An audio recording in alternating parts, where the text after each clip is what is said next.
we begin the actual webinar, I first wanted to introduce Laura and myself. So I'll start with myself. My name is Claudette Guy. I'm a computer science teacher at Princeton High School in Princeton, New Jersey. I have been a teacher for about 4 or 5 years now. I have a degree in computer science, and I was in industry for many years before I changed careers to teaching. I primarily teach at the introductory level. I teach Introduction to Algorithms with Python, and new this year I'm teaching Advanced Placement Computer Science Principles, the brand new Advanced Placement class. Laura, would you introduce yourself and tell us a little bit about the project? Of course. So my name is Laura Doyle, and I'm currently the project manager for a 3-year grant, which is based out of TCNJ's Center for Excellence in STEM Education. And the grant is titled Building Computer Science Capacity in New Jersey. And the main goal of the grant is to increase the number of teachers who both use computer science in their classrooms and also teach computer science as a course within the 3 years. So we're looking to obviously increase the numbers of these teachers by a lot. So we're starting off with doing some webinars, and then we are going to be transitioning into doing more workshops in the spring and the summer, not only at TCNJ, but in other locations in New Jersey, North Jersey, Central Jersey, South Jersey. So we will be putting you on our email list just so that you are kept updated with what's coming up. It may interest you, it may not, but we really appreciate the time that you're taking today. I know everybody's busy to spend with us and learn a little bit. Claudette's great. If at any point in time you have a question, you can either write it in the question bar, or you can raise your hand, or please just jump right in. You don't have to wait until the end to ask questions. So thank you again, and I'm going to hand it off to Claudette. Okay. Oh, that flipped on me. I just wanted to also add, I'm sorry, I switched to the next slide before I wanted to. I noticed that we have a lot of high school math teachers. I definitely, and people that do teach other things other than computer science. So I definitely want to encourage all of you, if you're interested in teaching computer science, if you don't do so already, to think about exploring that as a second part of your teaching career. There is a very big need right now for computer science teachers throughout the nation, but obviously I'm focused on New Jersey. And if you want more information about that, I'm sure Laura can help you with that, and I can help you with that. But please think about teaching it. It's a wonderful field, and we need more people. We need more teachers, so please think about it. Okay, so let's move on. Sorry, Claudette, but I'm going to jump right in real quick and say TCNJ has also partnered with code.org. So we are currently taking teacher applications for people who would like to teach either computer science discoveries, which is for grades 7 through 9, and also computer science principles, which is for grades 9 through 12. So if anybody's interested, you can check out either our website or code.org's website, but we are their regional partner, so it would be coming through us, but code.org training. So if you have any interest, you can also send me an email, and I'd be happy to direct you that way. Okay, I'm done. No, thank you. That's, I think, really important information right now. So, okay, so the goals for this webinar, I primarily have 3 goals for this webinar. One is to identify potential reasons that students don't retain information about binary and hexadecimal numbers. So as I said, I'm a computer science teacher, so I'm coming at this from my computer science classroom, and what I seem to find is that students are able to follow the formula of converting binary or hexadecimal or octal numbers to decimal and back again, but when I try to speak to them or have a conversation about the concepts, they don't seem to really grasp them at a deep enough level to actually communicate about them. So that's one thing. The other thing is that I find that students are able to perform the operations, for the assessment right after we teach the topic. But when we loop back to these topics, traditionally when we talk about cryptography, they don't remember. They really just don't retain the concepts. So I want to identify some reasons that I've thought about that I think students struggle with this, and I'd like to hear your feedback on that as well. My second goal is to introduce some visual active learning techniques for teaching binary, hexadecimal, and really any number systems. So I'm going to present some ideas for giving students opportunities to interact with the number systems that are collaborative and hands-on. And my last goal is to collaborate with all of you on additional ideas. I will definitely say I am not an expert in teaching binary numbers, and I don't have a background in math. I'm very interested to see that we have so many people that are teaching high school math, so I'm really looking forward to your input on this. As I said, I just saw that my students were struggling with this and did some research. And I'm a big believer in collaboration, and I think that we all improve our teaching practice when we work together. So as Laura said, as we're going through this webinar, if you want to add some thoughts or some experiences that you've had, please feel free to do so, and please feel free to contribute as well. There we go. Okay, so why don't students retain this knowledge that we give them?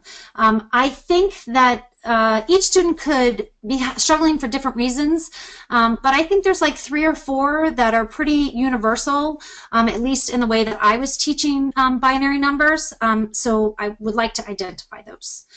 The first thing that I noticed was that when I started researching this issue, I started by talking to my students. And when I taught binary numbers for the first time, I expected it to be really pretty straightforward and easy, because I thought I would be reviewing information that they already had. I remembered, I don't know, maybe I'm dating myself, but I remembered learning binary numbers sometime in late elementary, maybe middle school. That's my recollection. So I had assumed that my students had done so already. And when I realized that some of my students were confused, I asked them if they had been teaching or if they had been learning about these concepts, and I got a lot of responses that no, they were not learning about them. So I was kind of surprised about that, and I went back.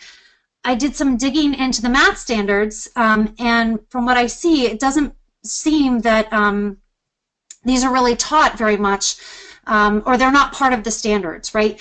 If I look at, this is an example of the Common Core standards, and the New Jersey standards are pretty similar to these. Students are taught about the decimal system. They're not really taught about other alternate ways of expressing values or additional positional number systems. So I think there's this lack of background knowledge, prior knowledge, that I hadn't realized was there. I also think that there is a lack of context. As I learn more about pedagogy, as I am improving my teaching practice, as I'm just starting, I realize that students retain knowledge better when it's taught in the context of a bigger picture. It's not enough to just teach people something. They really want to know why they should care about it and how it fits in with what they're doing currently in the class. So I realized that I'd been teaching binary numbers because I knew it was something I needed to cover. I knew it was something that I was going to have to get to when I got to cryptography. But I wasn't making the connection between binary and hexadecimal numbers and the work that we were doing, the programming we were doing every day in class.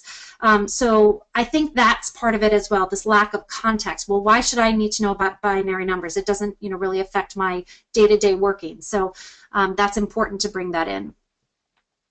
I also think students, I think we as teachers assume, especially at the intro level where I teach, that students have a stronger ability to abstract than they actually do when they come into the class.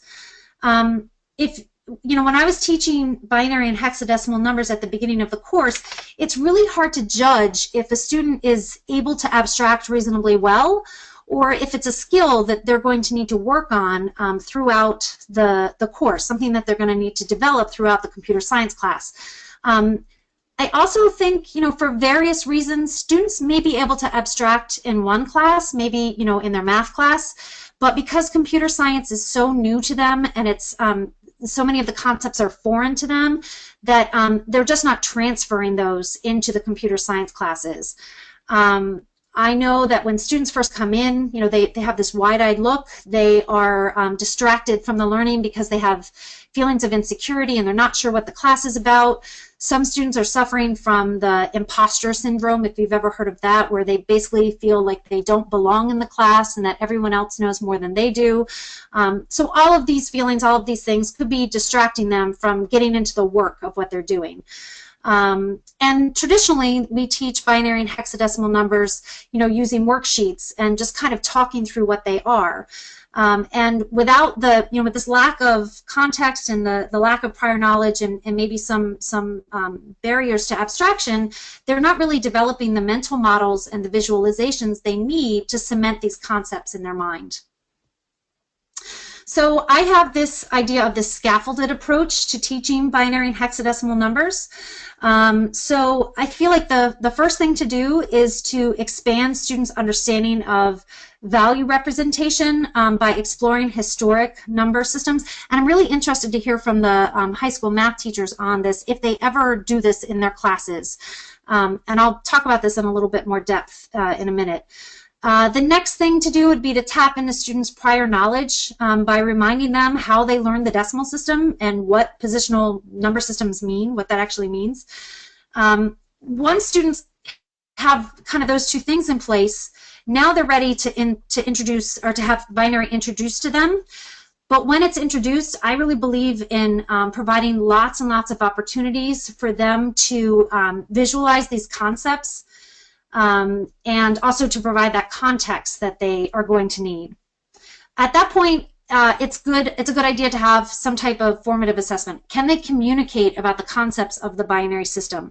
Are they able to, do more than just converting from decimal to binary? Are they actually able to write about it or talk about it? Once they are ready to do that, here we go. Come on, slide. No, I went one too many, sorry. Once you feel that they're comfortable with binary, now you can extend that knowledge to the hexadecimal system. Again, I'm coming at this from a computer science classroom, so binary and hexadecimal are two primary number systems that we want to talk about, as well as octal. So once they're pretty confident on binary, you can move on to hexadecimal, and even beyond that, you can talk about other number systems. What was I going to say? Oh yeah, and so once they're past hexadecimal and octal, it's a great idea to have them extend that to other number systems. It's a nice assessment to see if they're able to extend what they've learned and create a general idea of how these positional number systems work. Once they're really, at that point, then they really should have moved into that idea of being able to think abstractly about these concepts. And at that point, I think it's okay, it's good to start working with the typical learning that we've been doing in the classroom, with the converting from binary to hex and hex to binary, and all of the kind of typical things that you'll find when you research how to teach binary numbers. Okay, so let's look at each one of these in a little bit more depth. So the first step was to teach about number systems, with the idea here being that some students don't even really realize that there are other ways to express value other than the decimal system. So the idea here would be to break students into groups of, maybe around 4, and assign a different number system, a historic number system, to each group. So maybe you would assign Babylonian, Mayan, Egyptian, the Hindu Arabic system, since that's what our European decimal system is based on, and have them spend 15, 20 minutes, whatever time feels appropriate to you. Have them research it online, and then have each group present about their system.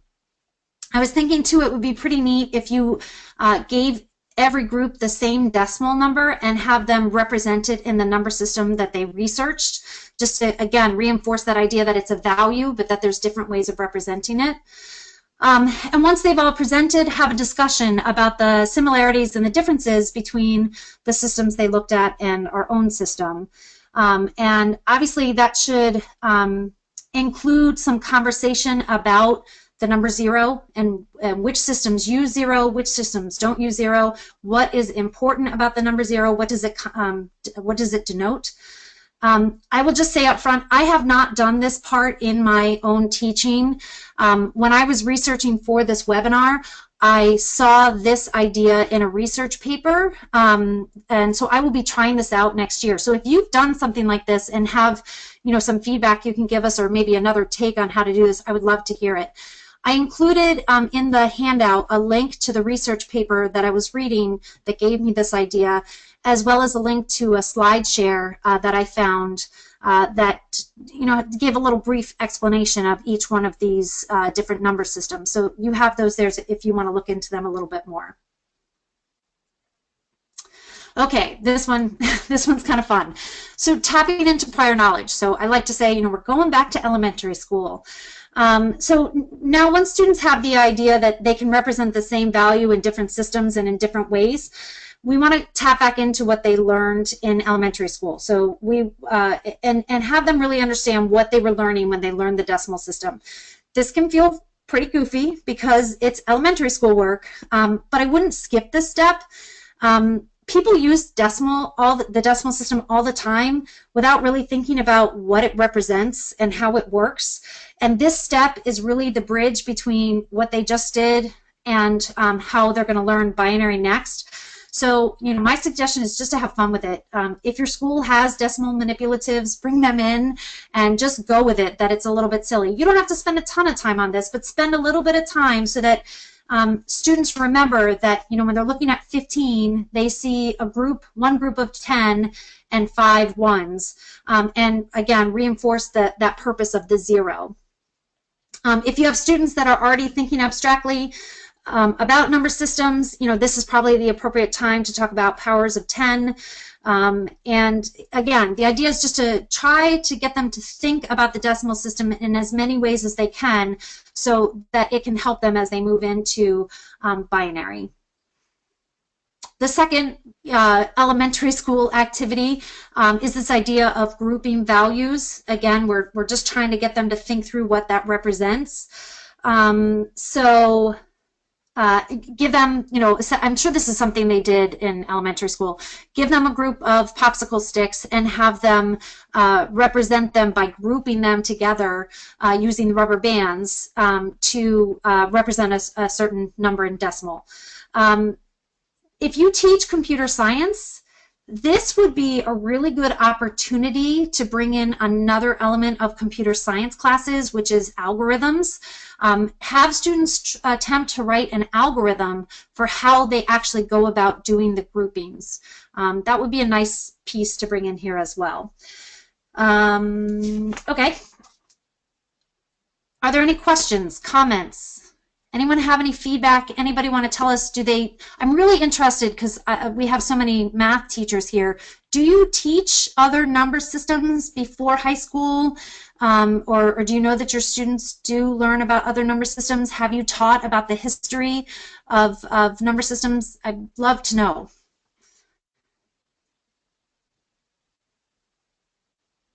Are there any questions also?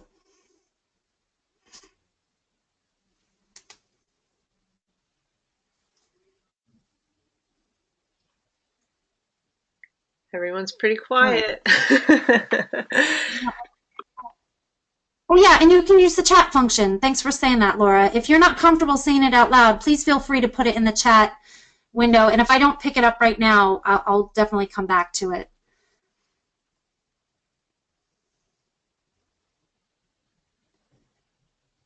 Okay, I'm going to keep going, Laura, just because it's like 4:25. Yeah. But please, if you have a question or a comment, please feel free to add it in the chat window or ask at the next break that I take.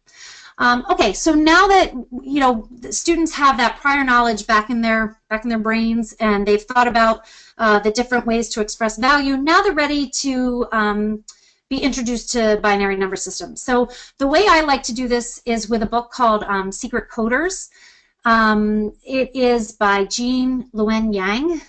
The book is geared towards younger students. I think it officially says 4th to 8th grade, but a lot of students in my class are 9th graders, so it's not completely out of left field for them. Plus, I obviously, well, I shouldn't say obviously, I have many boys in my class, and several of them really like graphic novels, so that's a win. But the heroine of the book, her name is Hopper. I think she's named after Grace Hopper, who is a icon in computer science. Obviously, she's female, so I like it because it wins on both sides. I've got the guys and the girls interested in the book maybe a little bit. A little bit about the author. He is an accomplished graphic novelist. If you're familiar with the Avatar, The Last Airbender series, it was a TV series for a while. I think it was like 8 years ago. They then took that TV series and he started writing the comic book series, I believe, for Dark Horse Comics. What's interesting for us is that he also has a computer science degree, and he taught computer science for 15 years in California. So just a little bit about why he has this. He's an advocate of comics and graphic novels as an educational tool in the classroom. For his master's degree at California State, he created an online comic called Factoring with Mr. Yang and Mosley the Alien as a method of teaching math. And he came up with that when he was a substitute teacher for a math class at Bishop O'Dowd. I guess that's a high school in California. But he was also the director of information services, so he was often not in his classroom. So he used the comics as a way for students to learn the concepts in his absence, and he received so much positive feedback from his students that he pursued that as his master's project, and obviously has continued on with this idea of using comics for education. I like this book because most fiction written to try to teach coding concepts, they are pretty awful. I don't really know how else to say it. They're not well written. The dialogue is pretty halting, and it rings false, and the storyline is just razor thin. They're basically just, you know, encoding surrounding a coding concept with a story. It's just not well done. But I found this book to be the exception. It's pretty engaging. The storyline draws the readers in. There's like a mystery at the beginning. They have to figure out what's going on. And educationally, the book covers 2 computer science topics. One is robot or turtle graphics, so kind of the very basics of how you would move a robot, you know, around a maze or around a room, and the binary system. So obviously we want to focus on the binary system part.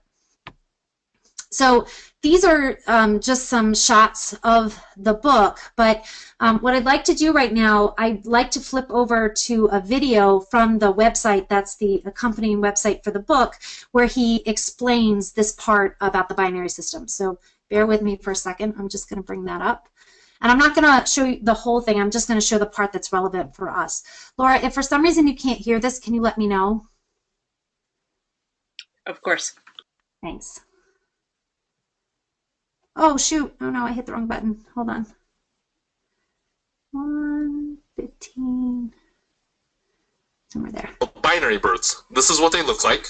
And in one scene in book 1, one of these binary birds sees Hopper's 7-shaped earring. Hopper wears earrings that are shaped like 7s because she's a basketball player, and that's her jersey number. When the bird sees Hopper's 7-shaped earring, it does this with its eyes. Hopper gets freaked out because birds aren't supposed to have 3 eyes. She asks her friend Annie about it, and Annie says this: these birds are robots. Their eyes display binary numbers. Binary is how computers store numbers. Every computer has these. They're like switches that can be on or off. A number is stored as a sequence of on and off switches, or in the bird's case, open and closed eyes. Hopper says, "You make no sense." And Annie says, "Take these 7 pennies. Let's play a game. I'm going to draw the board right here." Hopper asks him, "You always carry pennies and chalk in your pocket?"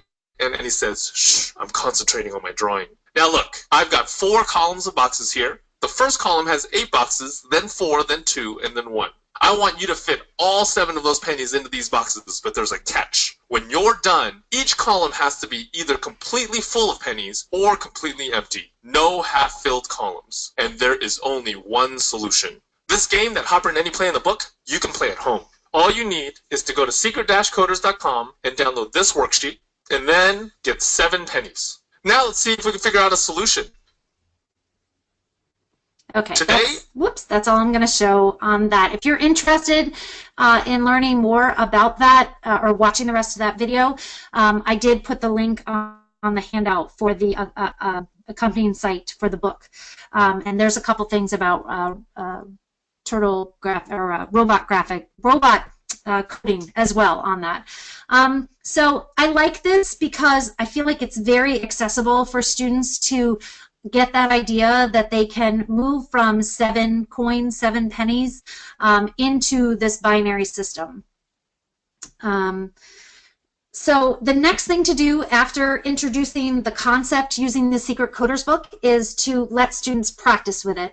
So one way you can do it is with those popsicle sticks that you used with the decimal numbers. You could pull those back out and do this activity using those, or you can download the page that they this worksheet that they talk about and grab some coins or some beads or buttons, whatever it is that you have enough of to be able to do this with, and let them practice doing this. So the idea here is that you would call out a number, something 15 or less, obviously because you can only represent 15 or less on this worksheet, and students would work together with a pair, so there'd be 2 students per one of these sheets, and they would work together to figure out how to represent that number using binary. Again, you want to remind students to have the column either completely full or completely empty. And once they've represented the column, or once they've filled the column, have them right at the bottom, the zeros and ones corresponding, to make sure that they understand the whole idea that the completely full, completely empty is the 1 and the 0 in binary. You want to reinforce that concept. You're probably only going to need to do it, you know, I don't think you're going to have to do it too many times for them to get this concept, but it's good to give them an opportunity to practice.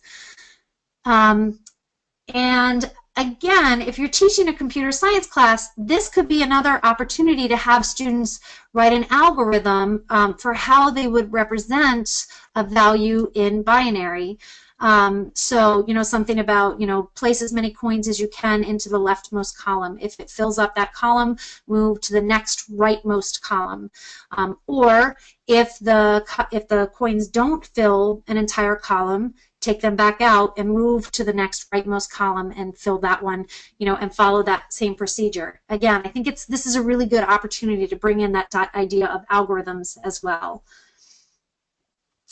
Okay, so this is my favorite one. Once you've moved from the Secret Coders idea, another reinforcement is to use binary manipulatives. If you are lucky enough to be able to create many of these manipulatives, you could do an activity very similar to Secret Coders where you call out some values and they would have to represent them using the manipulatives.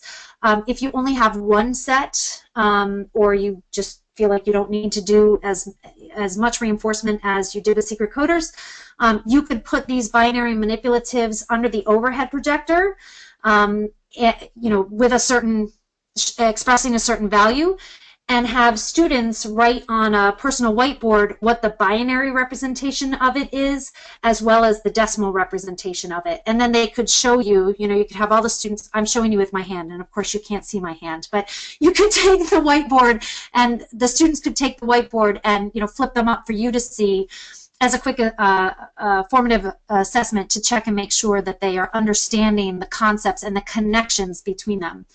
And this is also a good place for students to have students recognize that each manipulative is double of the one before, you know, and that each manipulative is representing a power of 2, because we want to reinforce those concepts. So we want to take the kind of abstract concepts that we talk about and show them to them using these different tools. So this is a good opportunity to do that. So your question right now is probably, like I hope it is, where do I find these manipulatives? Well, you can't. I searched and searched for these manipulatives and never found them. So I shouldn't say you can't. It's just that they're not commercially available. I am very lucky. I have a student who's pretty talented with a 3D printer in my computer science principles class, so I asked him to create these for me.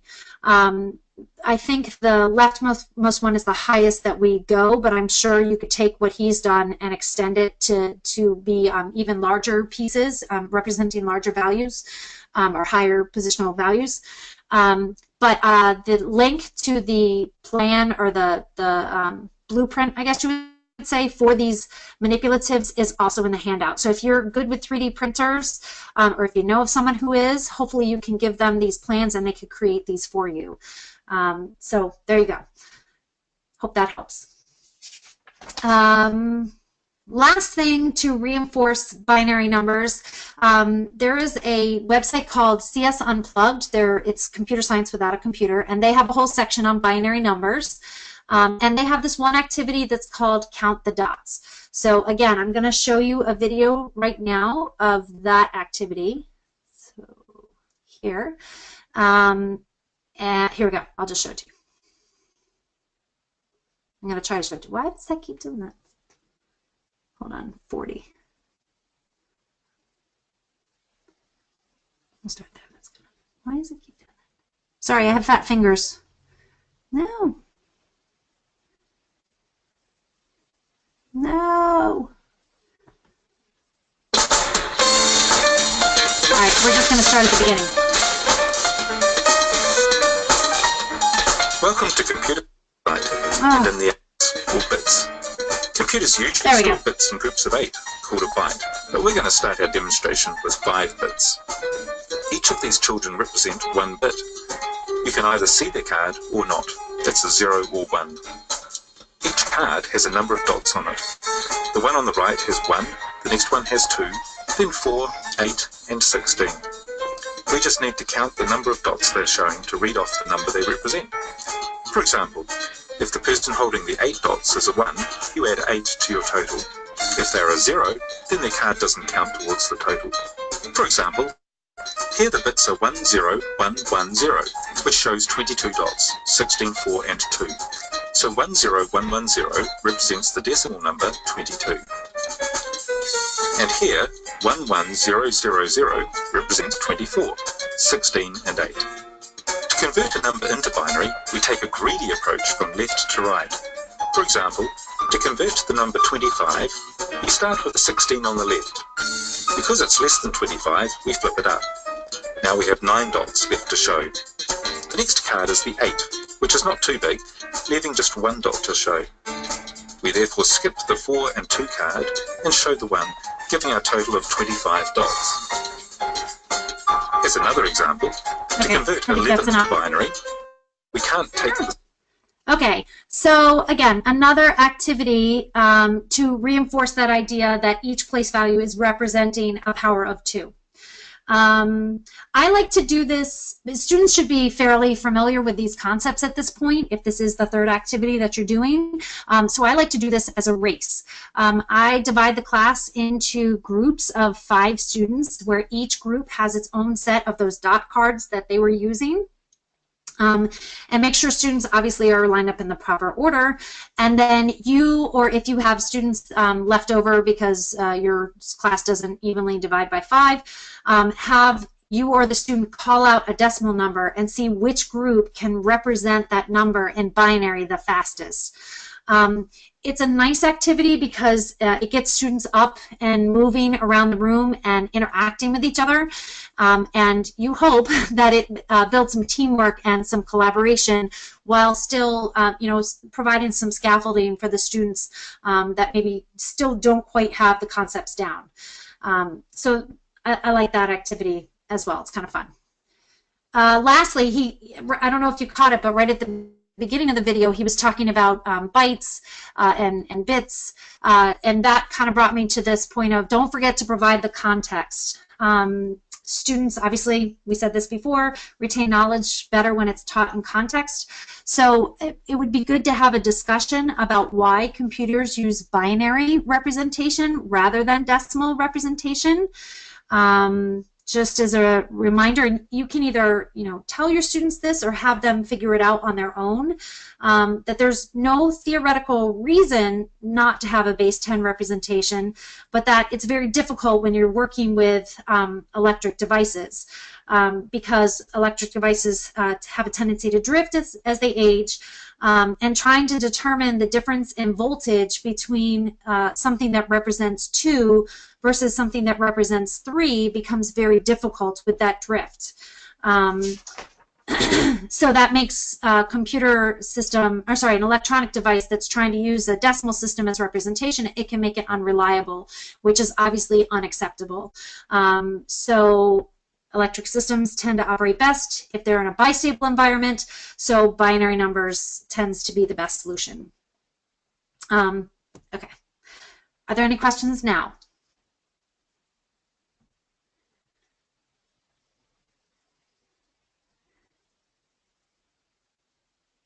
Anybody have any thoughts? Has anyone used the CS Unplugged activities before?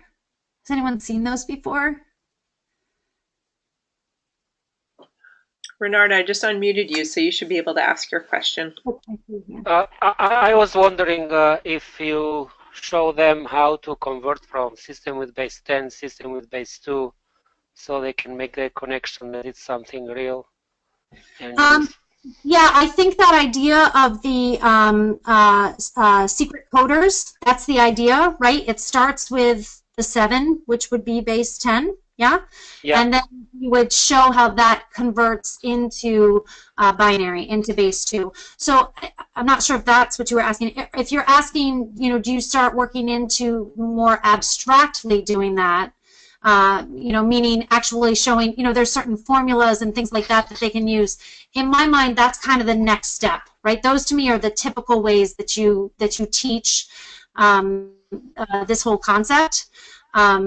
So I think that would be the next thing that you would do. Once you know that they're solid, they understand the underlying, what's actually happening with the values, then you can kind of move into the kind of typical ways that you do it. Does that answer your question? Yeah, my point was that sometimes you tell them it's another system with base 2, but they see that like out of space and they don't realize it is a system unless you get to the point.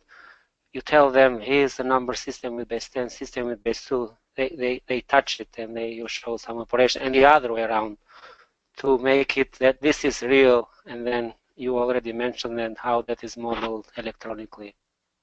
I found I have a hard time to understand that we have another system, but it's as good or as natural as the system with base 10 that we're using. You mean binary is as binary, good? Binary, yeah. Yeah, I think that's a great point to make. I don't know how I would reinforce that other than, kind of that idea of putting it in context, that yes, computers use this all the time and people, talk about it in these systems all the time. Also, as you'll see, like in the next section, I also think it's good to extend that knowledge to the fact that it doesn't have to be base 2, it doesn't have to be base 10, it could be base 5, and all of them are valid ways of representing a value. Is that, yeah? Yes, yeah, thank you. Yeah, okay. Anyone else? Okay, I'm going to keep going because it's 4:42. But again, if you have questions, feel free. So the next step is to kind of what we were just talking about, is taking what they've learned so far and extending it from the binary system to the hexadecimal system. And that's the one that makes sense, again, because I'm taking this from a computer science point of view. This is the, the next number system that we most commonly represent information, or that we use most commonly to represent information, because it's less digits than the binary system. So it's easier to talk about and use. So once they're solid on binary numbers, once you've done some type of formative assessment or even potentially a summative assessment, and you know that they're good to go, we move on here. Again, you can use some manipulatives here. These long sticks of 16 are available on that same 3D printer design page. Again, this is all we have, is that one line of 16. But at this point, you probably want to start pulling back this type of scaffolding and maybe just show this to them and make sure that they understand, that this is representing 4 groups of 16 and 15 individual ones. And what does that look like, right? It's 4-0 with base 16.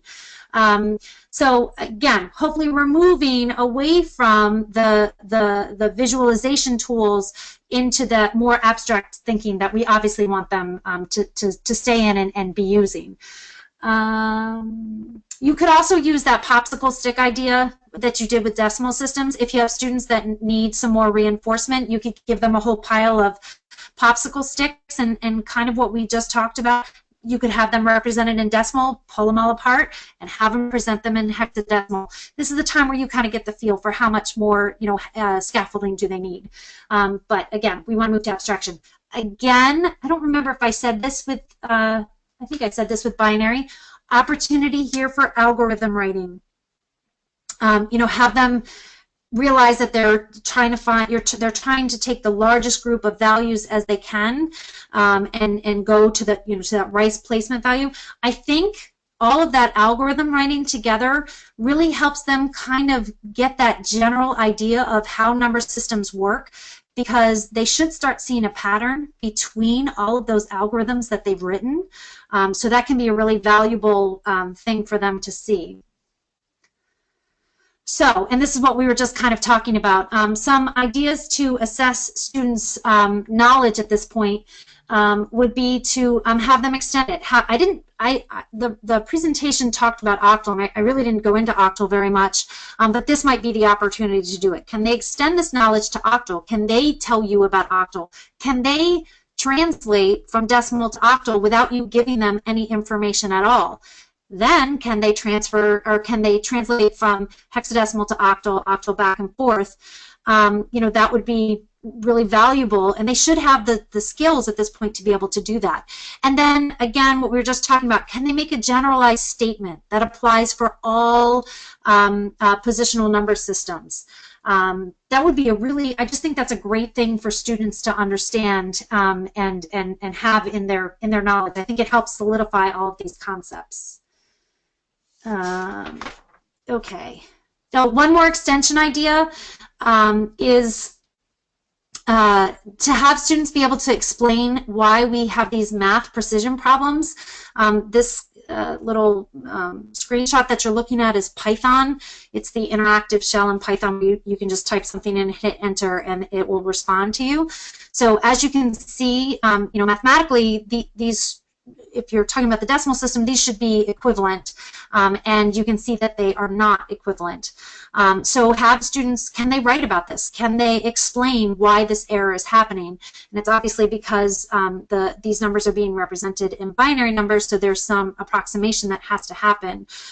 So this would be, you know, if you have a student that's moving pretty quickly, or you want to reinforce these concepts, this would be a good thing for them to be able to write about and talk about.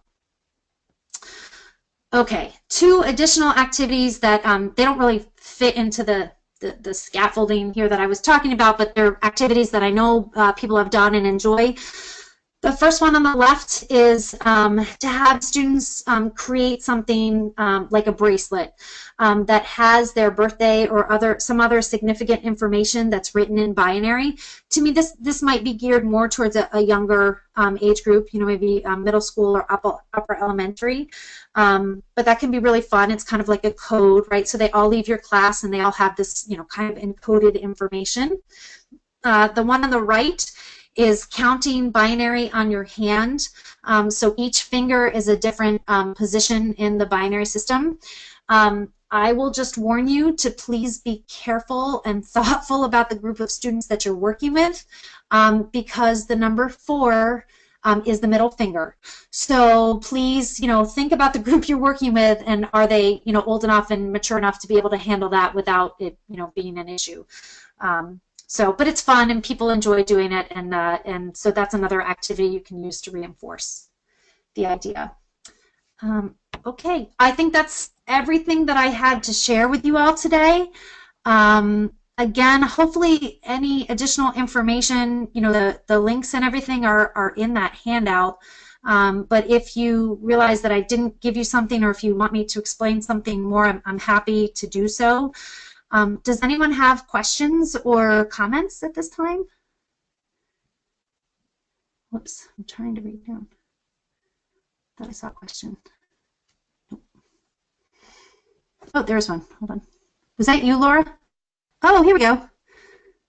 Oh, I love. Hey, Steve. Dots game and base. Oh, I like that. Sorry, I'm just finally looking at the questions. I see Steve O'Brien said thoughts on doing the dots game in base 10 first. I love that idea. That would be a great way to move from that base 10 idea into the binary. So yeah, I think that's a great idea. I see Nancy Cox also teaches computer science. That's awesome. I love it. We need more computer science teachers.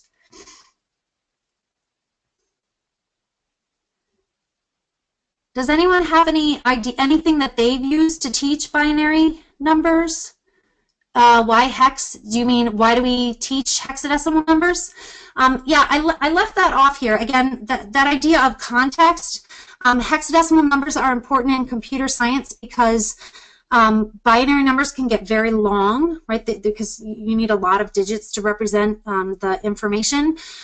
So I'm sure it's more than this, but this is what I always think of with hexadecimal numbers. It's a more concise, I guess, way of representing multiple bytes of information. So we see hex a lot with RGB values. So when you're talking about an image, a digital representation of an image, each one of those, we call them pixels. So for humans reading numbers, I'm not sure what you're asking. So it's Steve is saying why hex, and then he's saying so for humans reading numbers. Do you want to unmute and ask your question verbally so I understand what you're saying?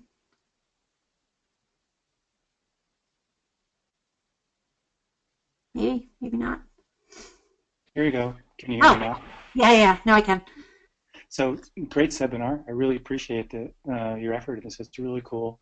So, for example, computers are binary, right? Are computers hexadecimal? Are there computers that work basically on hexadecimal, or is hexadecimal really just for humans to be able to more easily read a binary-ish number? Yes, it is. The computer reads in binary, right? Everything's in binary. So it's not for the computer, it's for the human. Yeah. Okay. Yeah, good point. Yeah, because it's a lot faster and easier to read that. Yeah. Great. Thank you. Yeah. And again, in the place that we see that a lot, especially when you're talking about it with students, I feel like the place that's most accessible for them to understand that is with those RGB values, the red, green, blue. So the coloration of each pixel, each little part on the image. That's a great place to bring it in for students because it's something they understand. It's something that they know what an image is. So.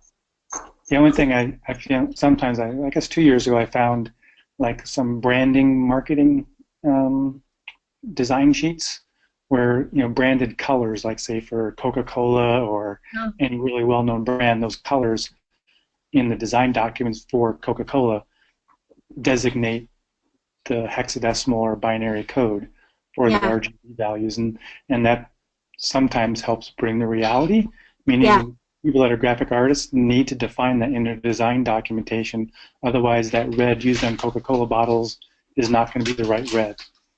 Oh, wow. Yeah, that's really interesting. I have a student this year that's really into graphic arts, and it's been really fun to have her because that's the type of stuff she'll talk about. That's a great, I'll have to look for that. That would be a really good connection to that area. Anyone else have any questions or comments?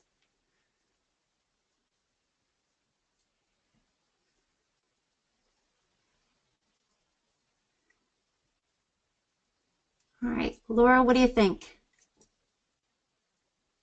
Yeah, I think if nobody else has any further comments or questions, yeah, I think we can go. Thank you, everyone, so much for joining us today, taking an hour out of your busy schedules. We really appreciate it.